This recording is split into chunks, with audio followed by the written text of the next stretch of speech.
Amém? Paz do Senhor. Deus abençoe a todos. Eu convido os irmãos a abrir a palavra do Senhor no Salmos de número 19. Nós vamos ler o verso 12 e o 13. Esse versículo eu li há pouco tempo, mas eu vou ler de novo. Amém? Pode começar? Amém.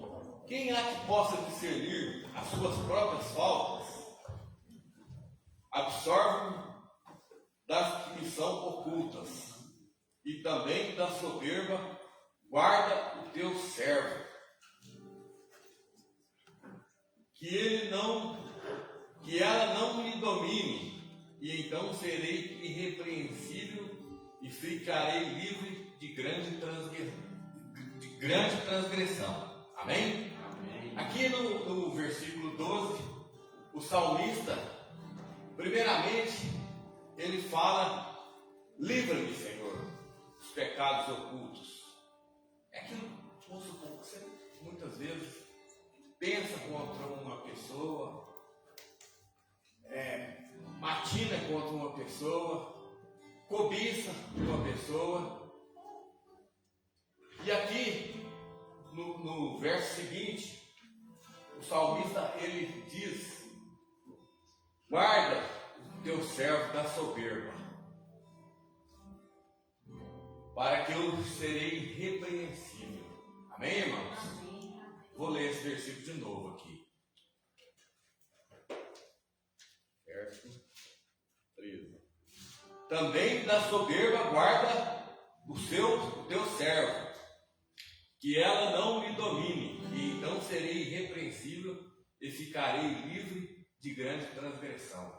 Amém, irmãos? Amém. Então a palavra de Deus aqui, ela nos fala duas coisas dentro de dois versículos, para livrar a gente dos pecados ocultos e da soberba. E a palavra do Senhor, ela é interessante, ela fala algo. Aquele que pensa que sabe alguma coisa, não convém saber como sabe. Vocês entenderam? Então a gente precisa estar sempre ouvindo, sempre aprendendo. A palavra do Senhor, ela nos fala: quando a gente entrar na casa do Senhor, é melhor a gente receber do que muitas vezes a gente oferecer sacrifício de tolo. Então a gente está precisando a cada dia aprender mais e mais, para que o Senhor venha ser exaltado através das nossas vidas. Amém? Vamos orar? Vamos ficar de pé? Senhor Deus e Pai, eu te peço, Senhor, que cada dia, Senhor, o Senhor venha nos livrar das perturbações da nossa mente, Senhor, dos maus pensamentos, Senhor. E eu te peço também que o Senhor nos livre das soberbas, para que sejamos irrepreensíveis durante essa geração. Amém? Uma salva de palmas do Senhor. Amém?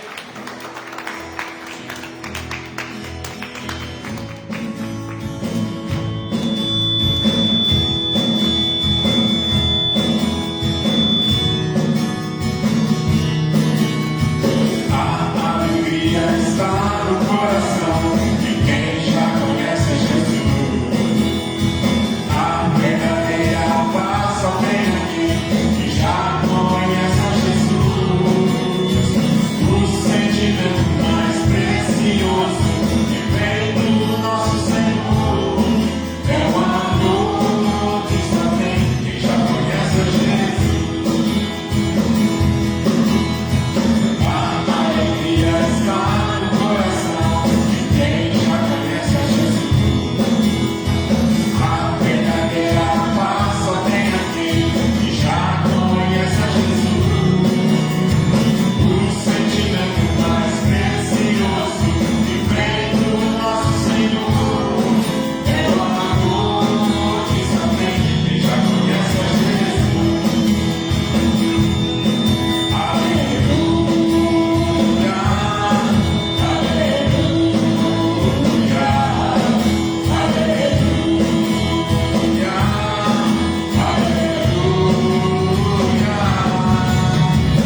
A paz, irmãos e irmãs.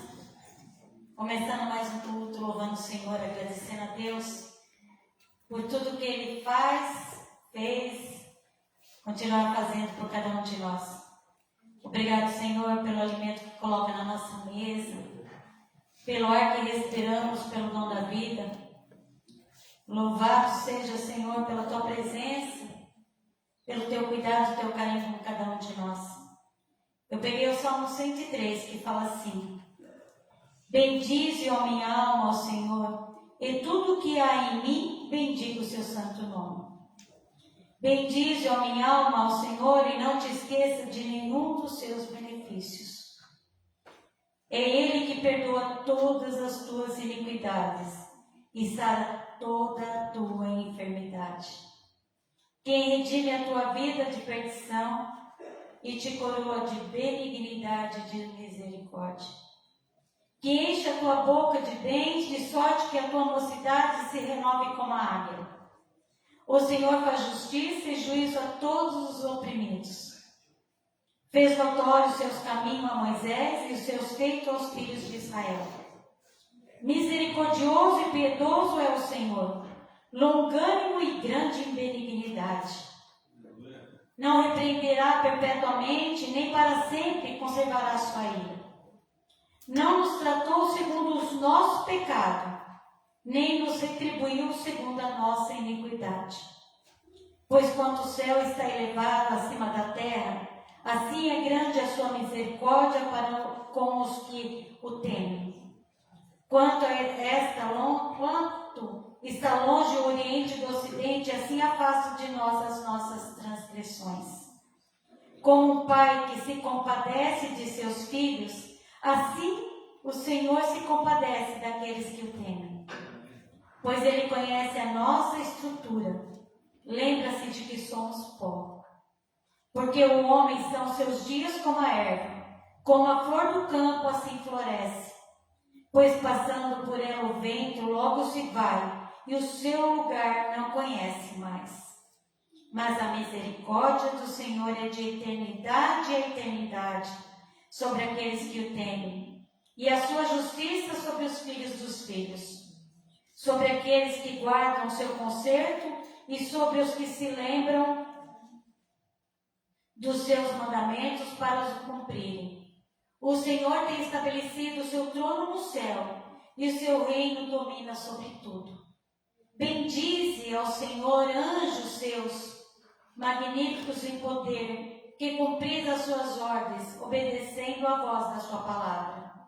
Bendize ao Senhor todos os seus exércitos, vós ministros seus, que escutais os seus beneplácitos. Bendize ao Senhor todas as suas obras, em todos os lugares do seu domínio. Bendize a minha alma ao Senhor. Bendize a minha alma ao Senhor. Nós te bendizemos, Senhor, te agradecemos, te louvamos pela tua presença, pelo teu amor tão grande, Pai, pelo teu cuidado, teu zelo com cada um de nós, Senhor. Oh, Pai, como é maravilhoso saber que um dia o Senhor foi e nos encontrou e nos trouxe para a tua presença. E hoje estamos aqui prestando esse culto em louvor e agradecimento a tudo que o Senhor fez por nós, Pai. Obrigado, louvado seja. Ô Senhor, e neste momento, nesse caderninho, tem tantos nomes precisando de oração. E é na tua mão poderosa que nós entregamos cada nome que foi colocado nesse caderno. Porque o Senhor é um Deus grande, poderoso, misericordioso. Para o Senhor, nenhuma enfermidade é impossível de ser curada. Nós cremos que o Senhor pode todas as coisas, Senhor. Obrigado pelo teu amor, e nós cremos que o Senhor visita cada um que foi colocado aqui, Senhor. Toca com teu poder, Senhor. Principalmente aqueles que estão presos nos vícios, Pai amado, Pai querido. Que o Senhor possa visitar eles, quebrando, Senhor, todos os grilhões, as algemas, tudo que o inimigo prende neles, Senhor, que seja quebrado. Em nome de Jesus, em nome de Jesus, repreendemos todo o mal na vida deles, Pai. Oh, Senhor, quantos Eduardos a gente conhece, Senhor, quantos Brunos, Senhor, quantas pessoas estão aqui com os nomes que estão precisando de ser libertos dos vícios, Pai. Tem o Jonathan, outro que também colocamos o nome aqui, Pai, na tua presença. Visita cada um deles, Senhor. Tem misericórdia, Pai. O Senhor é um Deus de poder, Deus de misericórdia. Nós cremos que o Senhor visita, toca, cura, liberta. Em nome de Jesus, o Senhor deixou, Senhor, todo um povo e foi até o Gadareno, Senhor, para salvar aquele homem, um único homem, Pai. E nós cremos que o Senhor visita esses que nós estamos entregando aqui na tua presença, Senhor. Louvado seja. Amém, aleluia. A nossa oração toda ela é feita em nome de Jesus, amém? Amém. E nós vamos chamar o nosso irmão Diego, que vai ministrar a palavra.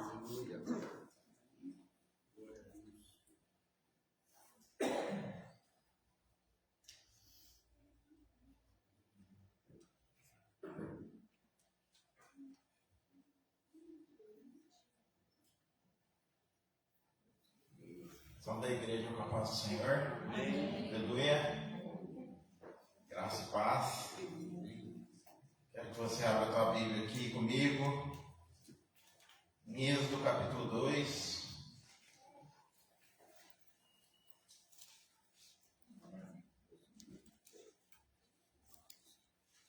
Verso 1.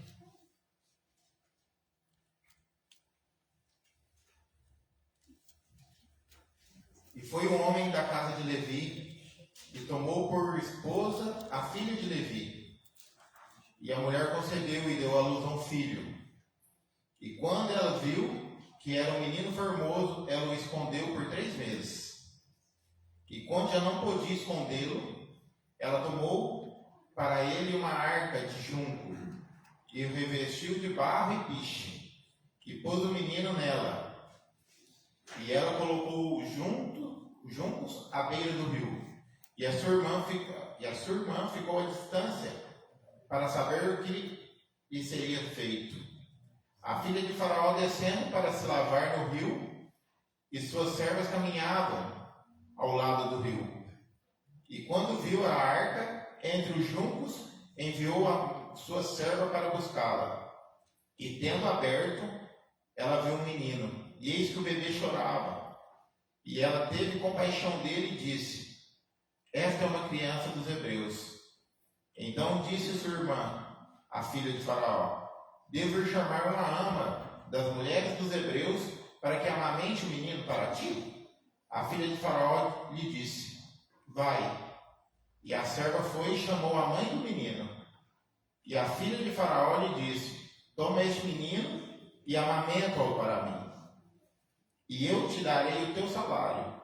E a mulher tomou o menino e amamentou-o. E o menino cresceu, e ela o levou à filha de Faraó. E ele se tornou seu filho. E ela o chamou de Moisés, e disse: porque tirei das águas. Aleluia. Vamos orar. Senhor Jesus, obrigado. Graças te damos, ó Deus, te pedimos que a tua palavra venha ao encontro ao nosso coração nessa noite. Teu Espírito Santo tenha liberdade para agir, para mover, para tocar, para curar as nossas almas, as nossas feridas, ó Deus. Que o bálsamo da tua palavra seja derramado sobre os nossos corações, em nome de Jesus. Aleluia. Hoje eu quero falar sobre a história da vida de Moisés, mas eu quero falar sobre um projeto. Sabemos que Deus tem um projeto para mim e para você. Quantos aqui são projetos de Deus? Amém. Glória a Deus. Então estou falando um pouco certo. Deus tem um projeto. E o projeto de Deus na vida de um homem, de uma mulher, ele se inicia a partir do momento do nascimento. E o projeto de Deus só termina na morte. Enquanto tiver fôlego de vida em você e em mim, o projeto de Deus está acontecendo. E eu quero pegar a vida de Moisés, eu separei a vida dele em 3 momentos, ou ciclos, ou fase, ou estágio. Você dá o nome que você quiser, para ficar mais fácil aí. E o primeiro estágio da vida de Moisés é o estágio que ele era uma criança condenada à morte, porque Faraó tinha baixado a lei que nenhum homem nascido, nenhuma criança varão tivesse nascido no Egito, poderia, dos hebreus, era para viver. E aí nasce Moisés. Sua mãe, Joquebede, esconde ele, mas chega um período que não tem mais jeito e ela faz o que aconteceu aqui, o que a gente acabou de ler. E aí a própria mãe amamenta ele, recebe um salário, e aí Moisés agora, o primeiro estágio, ou ciclo, eu vou chamar de ciclo, para mim fica mais fácil, o primeiro ciclo da vida dele, de 0 a 40 anos, que é um jovem, uma criança condenada, e agora ele se torna o príncipe do Egito. Vivendo a bonança, vivendo as glórias, vivendo as alegrias, vivendo o auge, não passando dificuldade de nada, porque ele era o príncipe. Ele era o príncipe do Egito. E o que eu escrevi aqui, que ele era uma criança, ele era um jovem condenado à morte, mas ele se tornou o príncipe do Egito. Mas o Espírito Santo começou a trabalhar e falar comigo, quantas vezes Deus tem mudado as situações da nossa vida, Deus tem mudado os estágios da nossa vida, os ciclos da nossa vida, e na hora que a gente começa a conquistar, ou na hora que a gente começa a possuir, ou na hora que a gente começa a avançar, ou na hora que a gente começa a romper e mover os céus, a gente acha que a gente está fazendo isso tudo por nós mesmos. E esquecemos que todas as coisas cooperam para o bem daqueles que amam a Deus. Que sem a presença de Deus na nossa vida, nós não teríamos conseguido nada.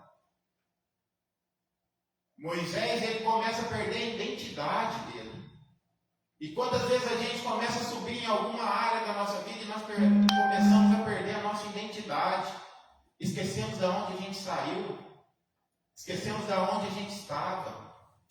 Esquecemos que nós não tínhamos nada e agora começamos a possuir e achamos que nós estamos possuindo alguma coisa por nossa própria glória, ou porque nós somos bons nisso, ou porque os nossos currículos são muito bons. Moisés agora esqueceu que ele era um hebreu, que ele era uma criança condenada.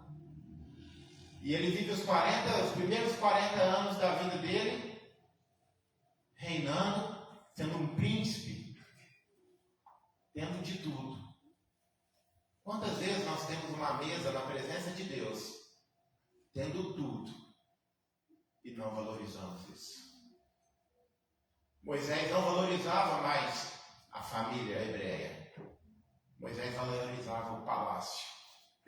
Quantas vezes nós valorizamos mais estar com alguma coisa, algum atrativo mundano, do que a presença de Deus? O Espírito Santo tem me incomodado muito com isso, muito. Não é o fato de você estar aqui na igreja todos os dias. Aqui é um cenário para a gente reunir, para a gente ter comunhão com o irmão. A nossa vida é fora dessas 4 paredes. Quem somos fora daqui? Quem somos longe do irmão do lado? Moisés agora, ele é a identidade do Egito inteiro. Conhecia dele, é que ele era o príncipe. A família lembrava que ele era um condenado à morte, que Deus tinha um projeto, mas ele próprio esqueceu de tudo para viver as glórias.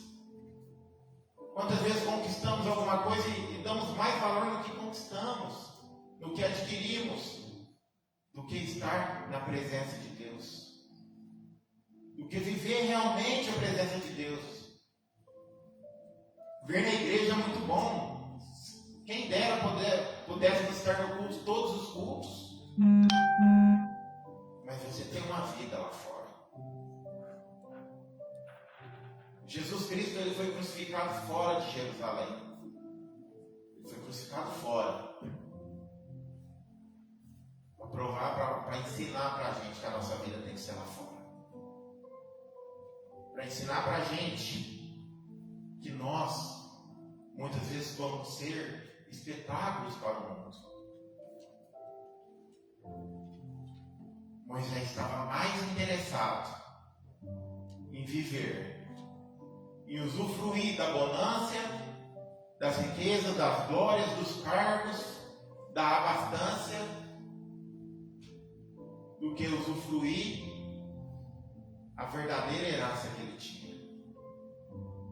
E a vida vai passando. A vida vai passando. E Moisés está ali, de 0 a 40 anos, vivendo esse clímax, naturalmente falando. Muitas vezes nós estamos vivendo dentro da igreja, andando com Deus, ouvindo as palavras, cantando louvores, orando por os irmãos, indo para as vigílias, mas estamos vivendo como Moisés nesses 40 anos,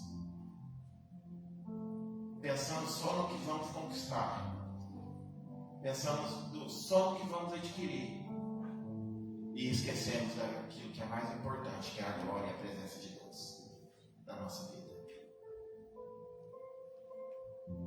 Se hoje você tem alguma coisa, é porque Deus te proporcionou. É porque Deus tocou em você e falou assim: eu vou abençoar, isso aqui vai ter isso, eu vou dar isso aqui para ele. Eu comecei a entender que nós somos verdadeiros mordomos de Deus, não temos nada. Quando você tem um coração desse, você não é pegado a nada. Você é livre. Tem um filme que eu vi no começo da minha conversão, chamado O Quarto Homem Sábio. Não sei se você já teve a oportunidade de ver. Ali é um exemplo. Quarto Sábio. É a história dos 3 reis magos que estão indo conhecer Jesus. E o quarto, no dizer da história, tinha um quarto. E ele, por ele se perde no caminho ali, e dá uma enrolada, e ele não consegue ir para os 3. E ele está levando os presentes também para apresentar para Jesus. Mas vai acontecendo situações no meio do caminho, que ele vai dando a riqueza dele, que era o presente que ele ia ofertar para o Senhor, e ele vai entregando. Às vezes vinha um passando fome, ele dava. E quando ele chega perante o Senhor, ele já não tinha mais nada, e ele começa a chorar e tal. Mas Jesus, no dizer do filme, fala para ele que ele realmente, quando ele não tinha nada, ele visitou os presos, foi nos órfãos, porque ele deu tudo aquilo que ele tinha. Nós temos que ter um coração assim. Não esqueça no tempo, quando você estiver sendo abençoado por Deus, porque esse tempo vai chegar na sua vida. Quantos creem nisso? Amém. O tempo da bênção vai vir. Se você já está colhendo, você vai colher mais ainda. Porque nós somos uma igreja próspera. Mas não esqueça da onde você estava, da onde você saiu, daquilo que você tinha antes de conhecer o Senhor e daquilo que o Senhor tem adquirido e tem colocado na sua vida. Não esqueça. E Moisés, por um certo momento, ele esqueceu. E ele está vivendo a glória. A glória do Egito ele está vivendo. Só que acontece um fato. Quando está encerrando o primeiro ciclo da vida dele, com 40 anos, acontece uma situação que ele mata um egípcio. E ele acha que ninguém tinha visto. Mas na verdade, um viu. Engraçado que quando um vê, e a Bíblia fala que os olhos do Senhor estão sobre toda a face da terra, procurando, observando todas as pessoas. E aí, na hora que ele é confrontado, ele sabe, porque tem a lei do Egito, que se matasse alguém, ele teria que ser morto. Agora, o príncipe do Egito, ele está com uma sentença de morte. E agora ele pega e foge. Aqui começa o segundo ciclo da vida de Moisés. Ele pega, ele foge para uma terra deserta. O deserto de Midian. E ele fica nesse deserto 40 anos. Acho que Deus já estava preparando ele para depois mais de 40 anos o povo lá. E nesse momento que ele está no segundo ciclo da vida dele, de 40 a 80 anos agora, Moisés ele já não é o príncipe do Egito. Agora ele é um exilado. E quantas vezes o inimigo ele consegue deixar o nosso coração, deixar os nossos sentimentos, a nossa alma exilada daquilo do melhor de Deus. Moisés agora ele tem que fugir e ele foge. E o lugar que ele foi para o deserto de Midian. Lá ele casa com a Zípora, ele constitui uma família, mas nesse lugar, as características de Midian: lugar árido, lugar montanhoso, lugar de rochas, lugar de escassez, lugar de lembranças e um lugar que não tinha água potável. E era um lugar inóspito. Eu pesquisei, Gabi. Eu lembrei de ser isso aqui. Um lugar inóspito é um lugar que é um ambiente que não oferece condições adequadas para a vida humana e para a sobrevivência. Então, a vida dele dá um 360 aqui. E agora o príncipe do Egito, a vida dele é baseada nas lembranças do passado. Ele constitui família. Ele tem seus filhos. Ele tem seu sogro. Mas por 40 anos ele tem que aprender a ser um pastor e viver só de passado. Quantos momentos nas nossas vidas nós deixamos de viver o hoje, de viver o agora, de viver a glória de Deus, porque nós valorizamos muito o passado e queremos viver o passado e desejamos estar no passado e queremos viver o passado. Moisés, a glória dele agora é só lembranças. É só lembranças. A vida dele agora, 40 anos. Ele está uma pessoa que tinha de tudo. Hoje ele não tem nada. Tinha águas. Hoje ele passa necessidade de beber um copo de água. Ele tinha manjares. Agora ele está numa terra escassa, um solo árido. Um lugar de montanhas. Qual que é a montanha que está te impedindo você subir na sua vida, meu irmão? Deus leva Moisés para lá. 40 anos. É um lugar que o orgulho dele está sendo quebrado. E Deus começa a colocar a humildade no coração de Moisés. Para preparar ele para o projeto maior. Deus tem. Eu já preguei várias vezes para as pessoas, e quando eu era novo convertido, eu não sabia pregar muito, eu tinha duas frases: Deus tem um projeto na sua vida e Jesus te ama. Eu acho que a maioria dos novos convertidos está rindo, Carol. Não sabia muito. Deus te ama, Jesus te ama. Deus tem um projeto na sua vida. Nem sabe, muitas vezes nós não sabemos qual é o projeto. Moisés, ele era um projeto de Deus, igual você e eu somos. Mas ser um projeto de Deus Deus ter um projeto é uma coisa, mas a gente ser o projeto é outra coisa. A chave do segundo ciclo da vida do Moisés, quando ele está entrando perto dos 80 anos, que ele tem um encontro com Deus na sarça, ele larga de entender que Deus tem um projeto para ele ser o projeto. Mas para você ser o projeto de Deus nessa terra, tem que haver renúncia. Você tem que deixar algo para trás. O pastor Maurinho estava pregando domingo aqui, eu falei, ele não vai entrar, senão vai me quebrar as pernas. E ele só deu uma arranhada. Eliseu estava com as 12 juntas de boi. Elias veio e não fala nada, só joga a capa. E ele não entende. O primeiro ato de Eliseu é matar os boi tudo. Faz um churrasco com o povo tudo. Literalmente ele estava falando, essa vida não é minha mais. O projeto é outro. Eu não posso estar movendo o ministério lembrando o passado. Não vai dar certo. Você não pode querer servir ao Senhor Jesus lembrando o que você viveu no passado. Se você está aqui na igreja orando, mas lembrar que você era um adúltero, um droguista e tal, não vai dar certo. Não vai dar certo.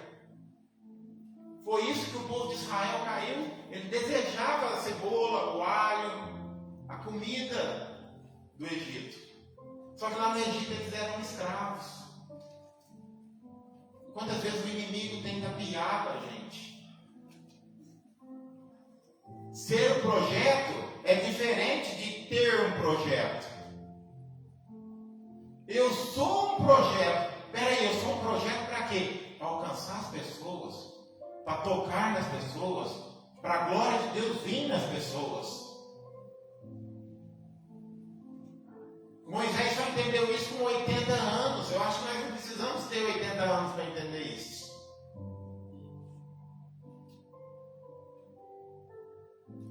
A vida de Moisés em Midian foi uma vida sofrida.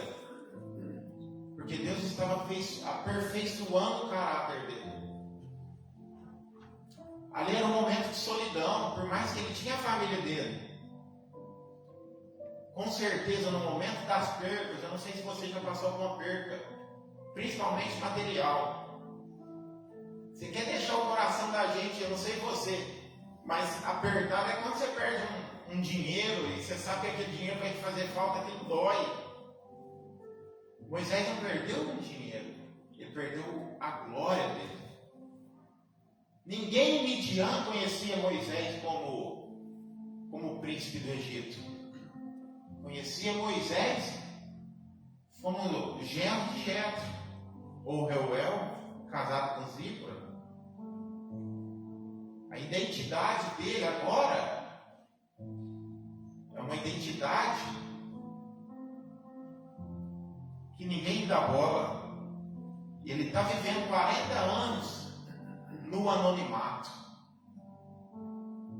Muitas vezes, quando Deus tem um projeto e Deus quer fazer um projeto, muitas vezes Ele vai te levar no anonimato, onde ninguém vai te ver, onde é só você e Ele. Jesus, várias vezes no Novo Testamento, acontecia alguma coisa, o que Ele fazia? Saía fora e ficava sozinho, Ele e o Pai. Porque Ele precisava do anonimato. Muitas batalhas da nossa vida são vencidas no anonimato. Muitos rancores, tristezas, vacilos são vencidos no anonimato. Onde você não tem ninguém, você não tem um irmão, você não tem seu pai, sua mãe, seu amigo, sua esposa, seu filho, você só tem a glória. E foi ali que Deus pegou Moisés. Agora Moisés estava excluído do reinado dele. Mas Deus estava preparando ele para um reinado maior. Tem coisas que acontecem na nossa vida no momento que a gente está vivendo essa parte aqui, ó. O exílio. Quando a gente muitas vezes está brigado com o filho, ou uma discussão dentro de casa, ou uma situação a qual a gente se depara e a gente não vê saída, que você olha e fala, meu Deus, o que vai acontecer? E você já pensou de tudo quanto é jeito e não há saída. E de repente o Espírito Santo vem com a clareza, com o poder, com a glória, e abre um tanto de caminhos. E aí a gente vê que a glória de Deus, mesmo no momento de escassez, mesmo no momento de fome, mesmo no momento de lembranças, sabemos que o Senhor nunca se apartou da gente. Há 7 anos atrás, quero abrir um parágrafo aqui para testemunhar uma coisa. Há 7 anos atrás, estava de carro, eu e o Caleb, andando, eu recebi uma ligação. Na hora que eu recebi uma ligação, se eu não me engano era o Maurinho, eu conversei meio assim, rápido, e eu já sabia o que era. O Caleb falou: o que foi, pai? Eu já sei o que é. Ele falou: vai que você é pouco, você já sabe o que é. Você pode perguntar para eles que ele estava comigo, ele sabe do que eu estou falando.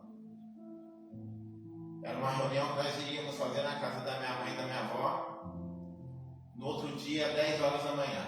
Mas eu já sabia o que era a reunião, porque Deus já tinha falado comigo um dia antes.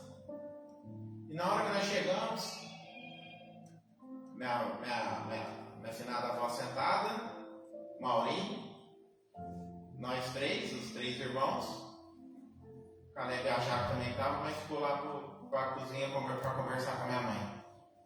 Minha mãe não estava lá, né, não quis participar, e para minha avó aquilo eu lembro que foi muito pesaroso. Mas como o Espírito Santo já tinha falado comigo, eu já resumi a conversa. Eu virei para o Maurinho e falei: Maurinho, para mim eu estou dentro, só vê quanto que vai ser aí. E a conversa da reunião é que minha mãe e minha avó não estavam conseguindo mais pagar a prestação da casa. Eu tinha feito acordos e não estava honrando, e foi virando uma bola de neve. E aquilo para minha avó e para minha mãe pedir uma ajuda para nós era a mesma coisa que você pegar uma faca e cortar ela. E eu já entendi, para abreviar, eu já falei: não. Aí ele falou: não, Di, então fica você responsável de juntar o dinheiro, paga, posta no nosso grupo e nós vamos. E assim foi ele. 7 anos atrás. E hoje e era um sonho da minha avó, minha mãe ter a casa dela. E hoje, para a honra e glória do Senhor, faz 35 dias que minha mãe tem a casa própria dela. Existem projetos que nós não sabemos. Existem coisas que nós não sabemos, mas nós vamos vivê-las. Para você que está ouvindo isso, pode ser: juntar lá e pagar. Mas nós sabemos o preço e a história que foi aquilo. Tanto que muitas vezes elas se abdicaram para nós termos alguma coisa. Por isso que o apóstolo Paulo fala o apóstolo Paulo fala: aquilo que eu recebi eu também vos entreguei, porque foi ensinado. Deus tem nos ensinado nesse culto. 35 dias. Agora ela está correndo atrás da escritura. Quando eu paguei a última parcela, eu fui tomar banho e eu deixei a água cair e eu comecei a orar agradecendo a Deus. 72 meses se dedicando no projeto, projetando alguma coisa, porque o alvo era uma conquista dela. O que você tem largado para trás? O que parou na sua vida? Qual que foi o projeto que Deus falou vai, e você começou a marchar e você viu que o inimigo era maior muitas vezes do que a sua força e dos seus olhos, e você retrocedeu? A Bíblia fala que essa geração aqui, que a gente vai ver daqui a pouco, só Josué e Caleb entrou na terra. Em 40 anos morreu uma geração, porque olhou para o inimigo, achou que o inimigo era maior do que o Deus que ele servia. E qual situação tem vindo ao nosso encontro? E a gente tem colocado essa situação maior do que a presença de Deus que habita em nós. A Bíblia fala que nós somos a casa de Deus. Se somos a casa de Deus, nós temos que estar com essa casa perfumada. Nós temos que estar com essa casa limpa. Nós temos que estar com essa casa pintada, restaurada. Mas muitas vezes queremos ou gostamos de alugar essa casa para o inimigo. Não precisa ser para muito dia, não. 30 minutos, 40 minutos, não faz nem contrato. Eu lembro quando eu alugava a casa, a mulher queria fazer um contrato comigo, eu queria que ela fizesse, ela falou, não vou fazer. Tinha um contrato lá. O Elcio e a Célia tem vários imóveis aí, tem contrato, não tem, Elcio? Tem contrato. Tem contrato, cláusula 1, cláusula 2. Tudo é contrato. Mas com o inimigo, nós não fazemos o contrato, nós não temos que dar o contrato para ele. Nós abrimos a casa e falamos, entra aí um pouquinho. Por isso que Jesus falou, quando a casa está deserta, o valente está lá dentro. Mas tem uma hora que vai entrar quem? O mais valente. E o valente tem que estar lá. Mas o mais valente entrar, a gente tem que deixar. Apocalipse 3 fala que Jesus está à porta e bate. Se alguém abrir, ouvir e abrir, aí ele entra. Olha a educação de Deus que a gente serve. Moisés agora está vivendo nas lembranças. Só que aí, nesse período, ele tem uma experiência real com Deus. Domingo, na hora que o Paulinho estava pregando, que ele falou sobre experiência, eu falei, ele está acabando comigo. E eu tinha desenhado, tanto é que a Célia pediu para me pregar quarta-feira passada. Eu falei, não, joga para outra, porque meu patrão está viajando, talvez ele não está no culto. E aconteceu que um boi do meu patrão lá no Pará pegou 2 carros e 2 motos. E ele teve que ir para lá. Falou, eu vou ter que ir. Falei, beleza. E eu pensei, falei, meu Deus. E no domingo, uma hora pregando e foi falando. Eu falei, meu Deus, eu não tenho outra palavra, tem que ser essa. E ele só dava, ele pegava um pedacinho. Eu falei, se ele entrava um pouquinho aí, eu estou descalço. Mas é o mesmo Espírito. É o mesmo Espírito que Deus tem colocado no meu coração e que tem falado nesse púlpito. É tempo de nós nos levantarmos como igreja e entender que Deus tem um projeto para fazer de nós um projeto na mão dele. O projeto de Deus é que nós sejamos o projeto dele nessa terra. Mesmo muitas vezes esquecido. Moisés ficou 40 anos esquecido. Mas no último ciclo, quer chamar o pessoal do louvor? Pode vir, Zé, cara, estou terminando. No último ciclo, que é o momento dos 80 aos 120 anos, que é a melhor fase da vida de Moisés. Que é a fase que ele tem experiências reais. É a fase que ele vive na dependência real de Deus. É o ciclo que ele olha e ele está de frente ao mar. E ele fala, e agora? Vai, marcha. É o ciclo que aquele boleto está chegando e muitas vezes a gente não tem o dinheiro. Deus, o que eu vou fazer? E de repente você não sabe, alguém paga. Isso é real. Ou às vezes está procurando alguma coisa, ou uma casa para alugar, ou para comprar, e de repente, sem você procurar, vem na sua porta.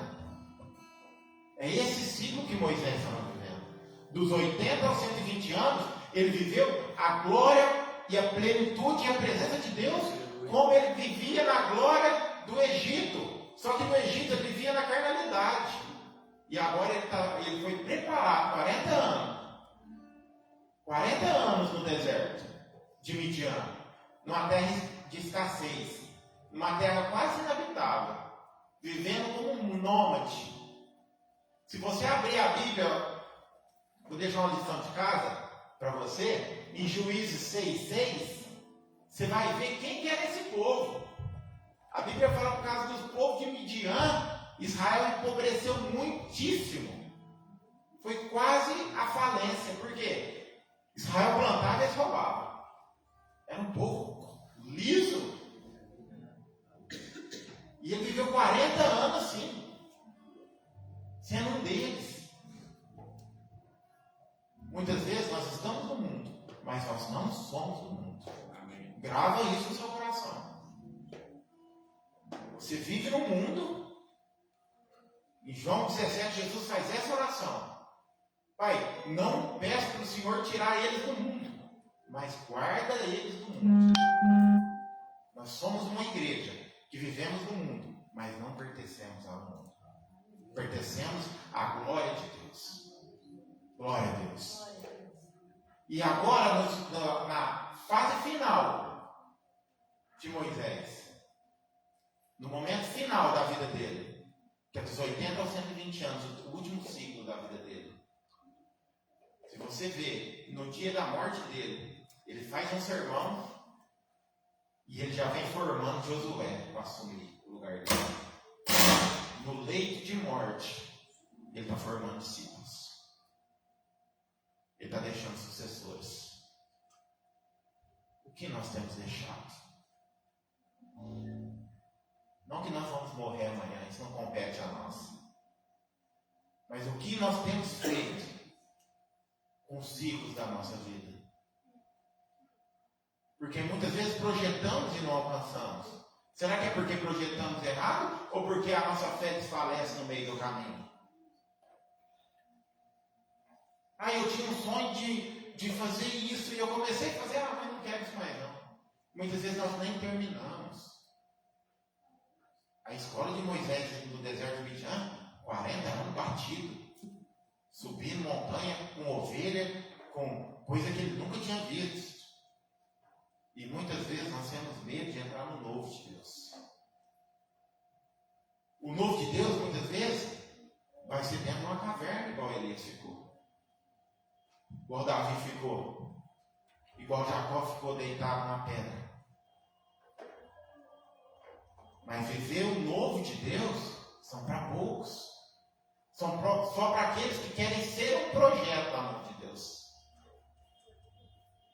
Desde o nascimento de Moisés até a morte, Moisés vive 120 anos.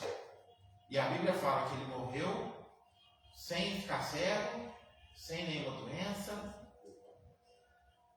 Morreu em sã normal, normalzinho. Não tinha uma dor. Subiu no monte, morreu diante da presença de Deus. O homem viveu 120 anos. Dos 80 aos 40 anos na presença de Deus. Vivendo 100% a provisão. E muitas vezes nós somos a geração micro-ondas, né? Acontece um negócio, e não aprendemos a confiar. Tem um tanto de nome nesse caderninho. A igreja está orando. Um é curado, outro é curado. Paralítico, que o Simar prega várias vezes, 38 anos do lado do poço, do tanque. E depois ele vai entender que não precisava trabalhar no tanque. Ele precisava só da presença. Muitas vezes nós somos reféns daquilo que ensinaram para nós. E nós somos reféns do passado que a gente viveu. Só que a Bíblia fala que Deus, ele pega os nossos pecados e Isaías joga para trás dele, para ele não lembrar dos nossos pecados. E nós queremos muitas vezes ficar vivendo do passado, das experiências negativas que tivemos no passado, e esquecemos que Deus tem um novo para nós. Deus, ele quer que a igreja entre no novo. E viver o novo de Deus é só para aqueles que querem ser um projeto na mão dele. Que Deus possa te abençoar. E que você possa sair daqui entendendo que você não é só o projeto. Que Deus não tem só para você o projeto, mas você é o projeto da mão dele. Aleluia.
Senhor Jesus, nós colocamos a vida do Zé Carlos, esse servo do Senhor, na tua presença, Pai. Te pedimos que o Senhor venha abençoá-lo grandiosamente, que a mão do Senhor venha estar com ele, ó Deus, por onde ele andar. Que a presença, que a glória, que o mover, ó Deus, o teu Espírito, nunca se aparte da vida dele, em nome de Jesus. Que ele realmente, ó Deus, entenda e viva e seja um projeto na sua mão. Em nome de Jesus, por onde quer que ele andar, para a glória do Senhor. Em nome de Jesus. Amém? Glória a Deus. Aleluia. Que a bênção agora. Que a graça do nosso Senhor Jesus Cristo, o amor de Deus Pai e a comunhão do doce Espírito Santo seja com cada um de nós. E todos digam: amém. Se Deus é por nós, quem será contra nós? Agindo Deus, quem impedirá? Ninguém. Dê um abraço.